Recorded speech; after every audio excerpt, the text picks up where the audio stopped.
Science research typically happens quietly and in rooms that are generally inaccessible to regular folks.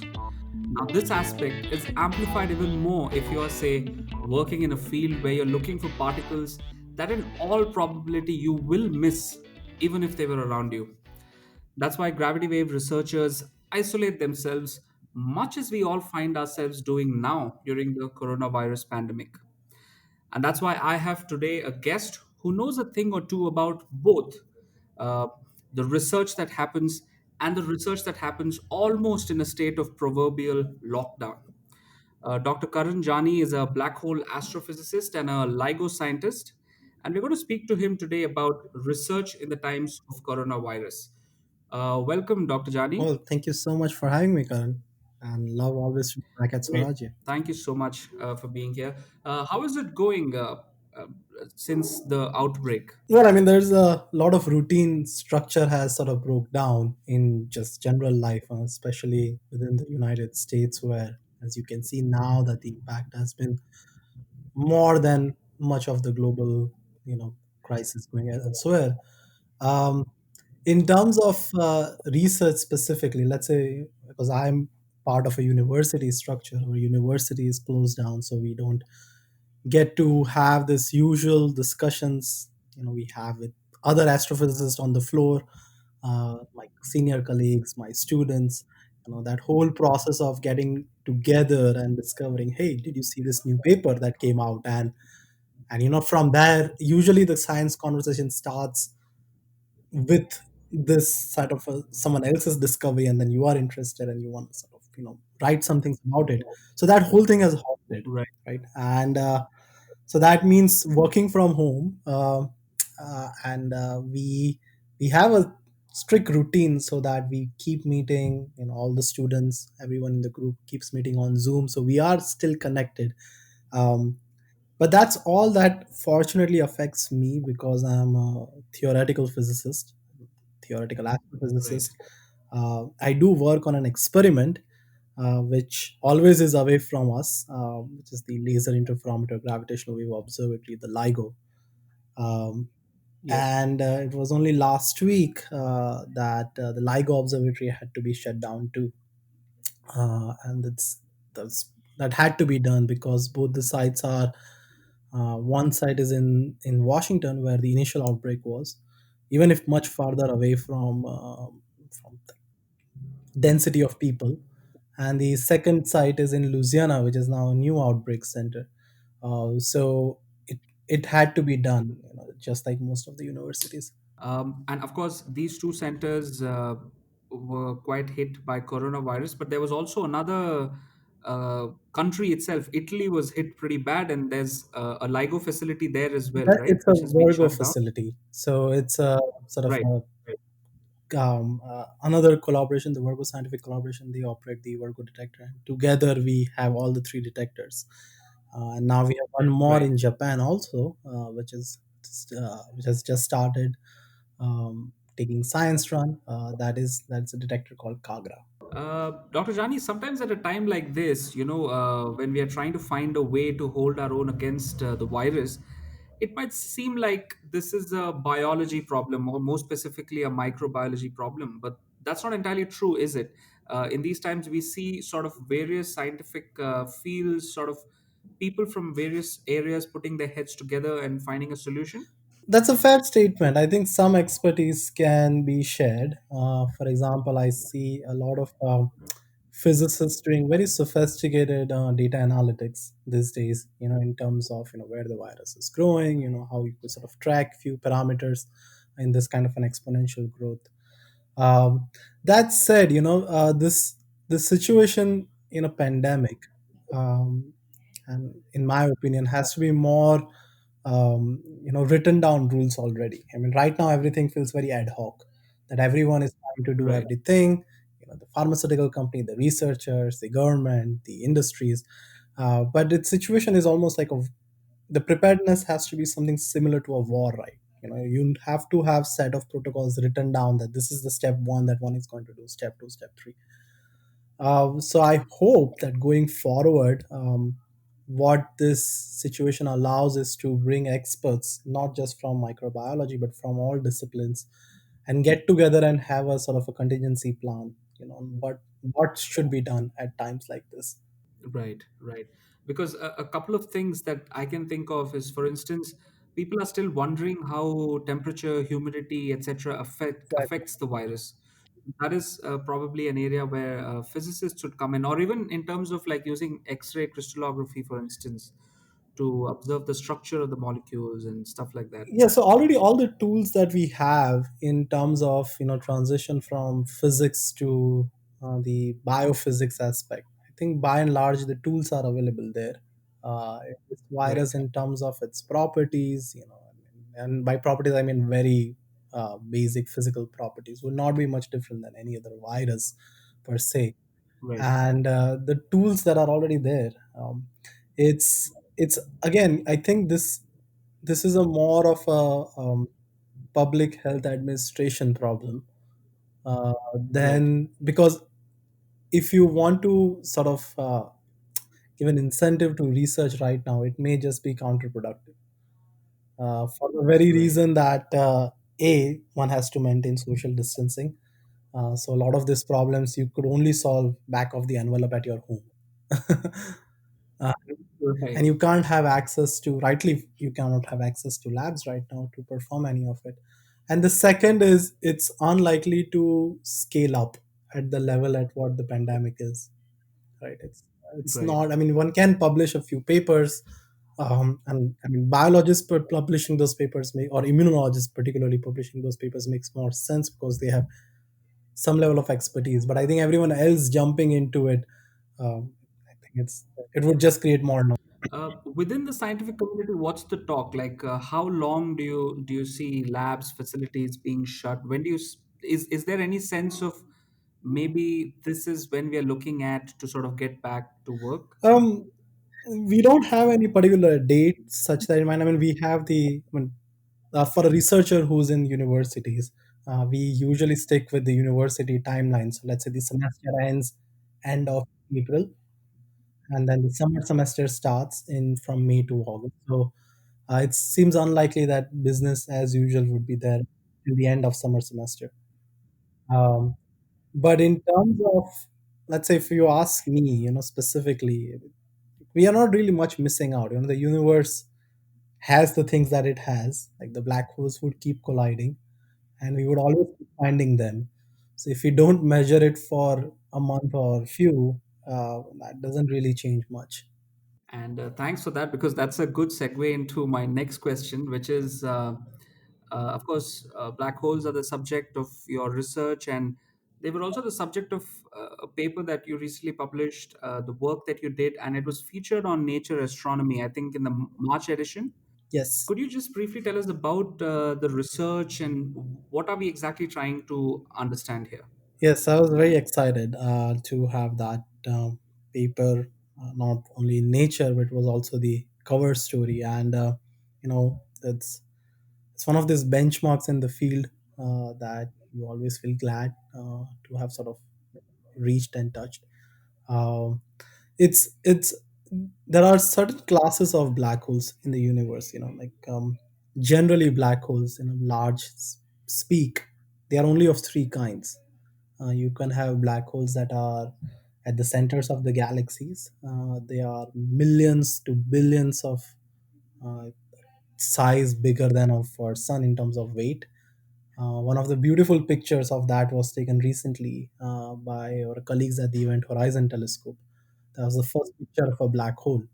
And those are the black holes which are at the centers of galaxies. So, for example, our own Milky Way galaxy has a black hole which is 4 million times the size of our sun, by mass of our sun, more technically. And so those black holes are really what you call, everything evolves around them in terms of a galaxy. So our sun makes an orbit around the center of our black holes, and all galaxies do that. And those black holes are pretty standard. They exhibit certain behaviors that are very interesting.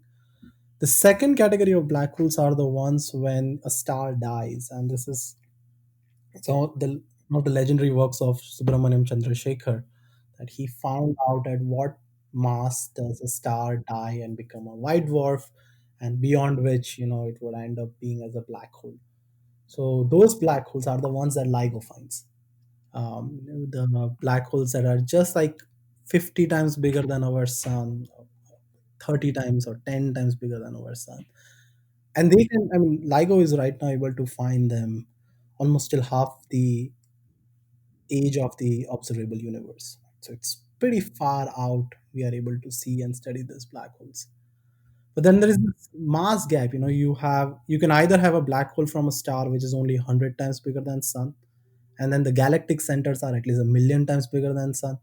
So there is this from 100 to million. It doesn't seem a natural way the universe makes black holes, and that had always intrigued me since I was a graduate student, and I was able to at least fully able to understand this problem, that can the universe have preference of making black holes.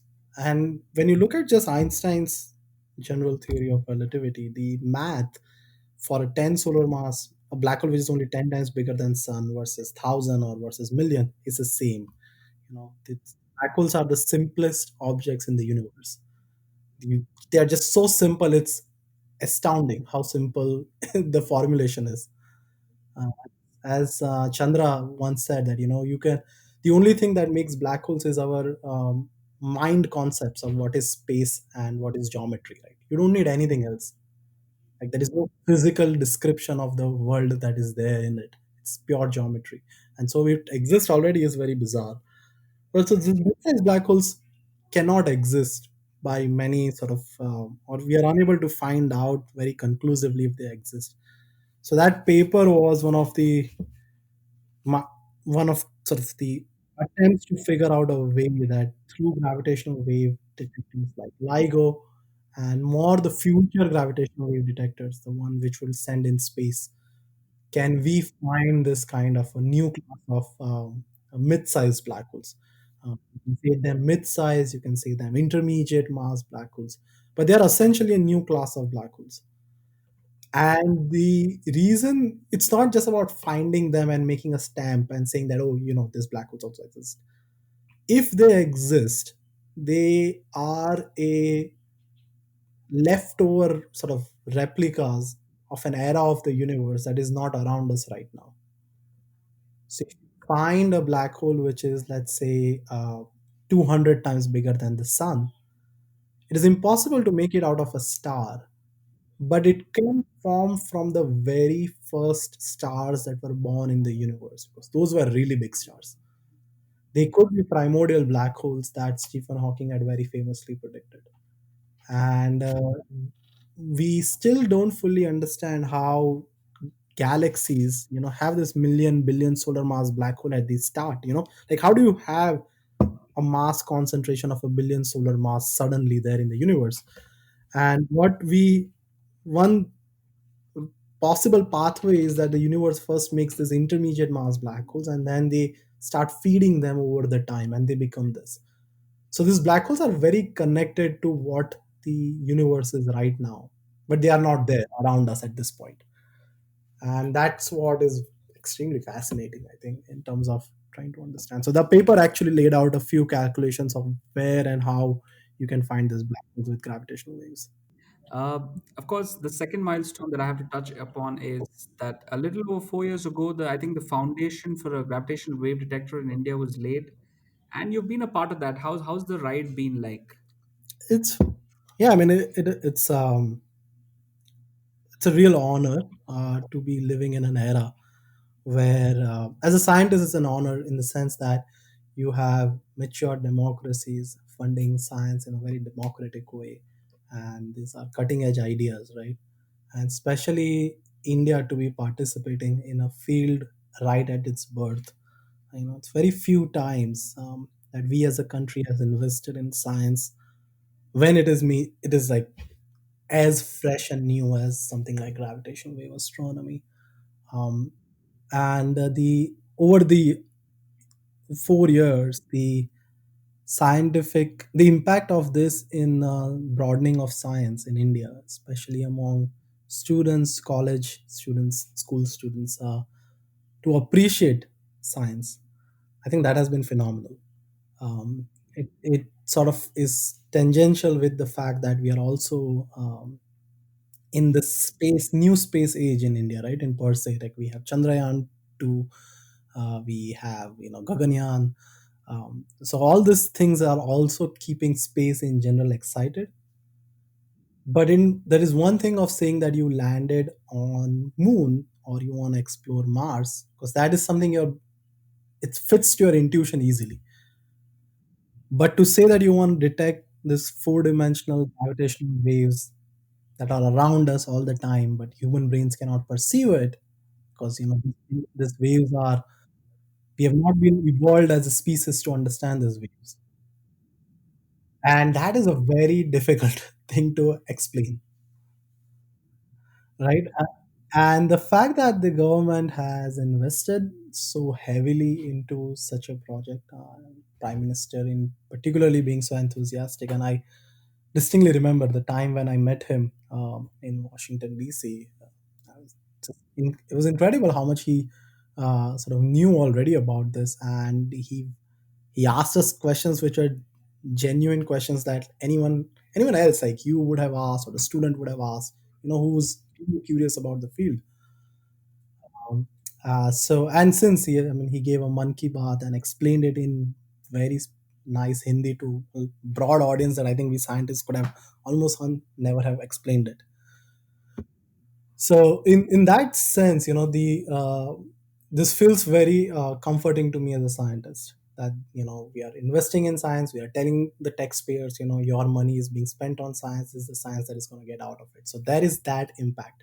The second is in the 4 years, the set of progress has been made.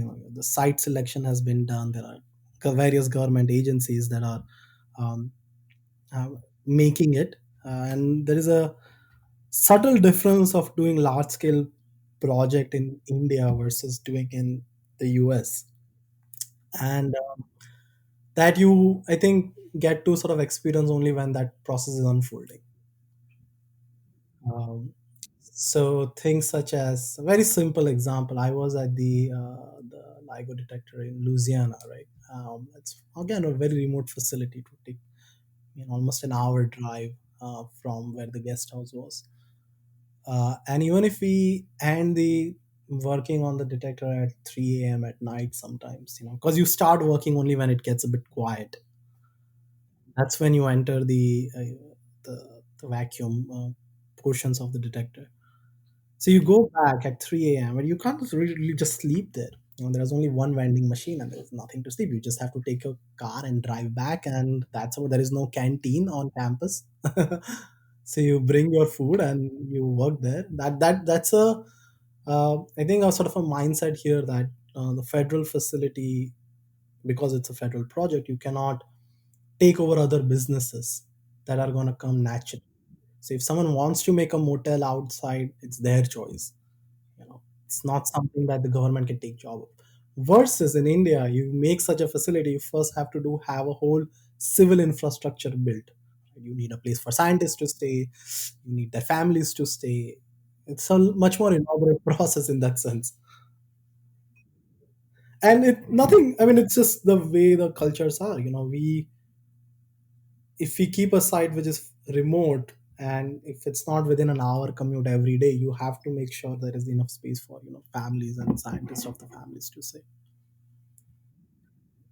So that's a little of, and then of course that gets involved with the time, um, and the scope of the project. And so it's a that's been a very interesting sort of thought process. And thank you so much for sharing that with us as well. But before I close, I'd just like to ask you. I mean, it seems like there's still a bit of the lockdown going on in India, and there's a possibility that it might get extended. And I'm sure across the world also, you're seeing Singapore and other countries also getting into stricter lockdowns. Maybe this is a good time for people to dig into some maybe some popular science, maybe books or podcasts. Do you have some recommendations that you'd like to give out? Yeah, I mean, it's this is the best time to, you know, binge watch the shows you like, read the books that you are wanting to read for the longest times. And in academia, we keep teasing that Isaac Newton famously came up with his theory of gravity, or laws of Newtonian laws of gravity, during the plague that happened in England in 1600s. So he was forced to be at home. And that's when he came up with a whole new theory that revolutionized all of human civilization since then.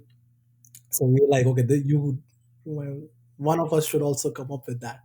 But that sort of pressure aside, I've been reading a few. Like I've been personally interested in broad range of books. There is a book on Mahatma Gandhi by uh, the son of his personal secretary, Madhav Desai. His name is Narayan Desai. And Narayan Desai wrote this 4 volumes on the life of Mahatma Gandhi, which his father saw through. So he was able to have a direct sort of, more insights than other people around him had. And the reason I was interested is because I was reading about Professor Prahlad Chunilal Vaidya, who was in Gujarat, and he's one of the first pioneers of general relativity research in India. And he was part of this Ahimsak Sena or Sangh or something that uh, Mahatma Gandhi had, which used to actually work as this sort of a loose term as bodyguards to Gandhiji when he used to walk. So they would be in the front. If the Britishers attacked, they would be the front force who would be attacked, and they would not retaliate back. So it was very fascinating, and he was part of that. And from there, he became a general relativity physicist and did this benchmark work on how a star becomes a black hole. So I was wanted to understand, what was that era like, and so I've been reading that book a little these days.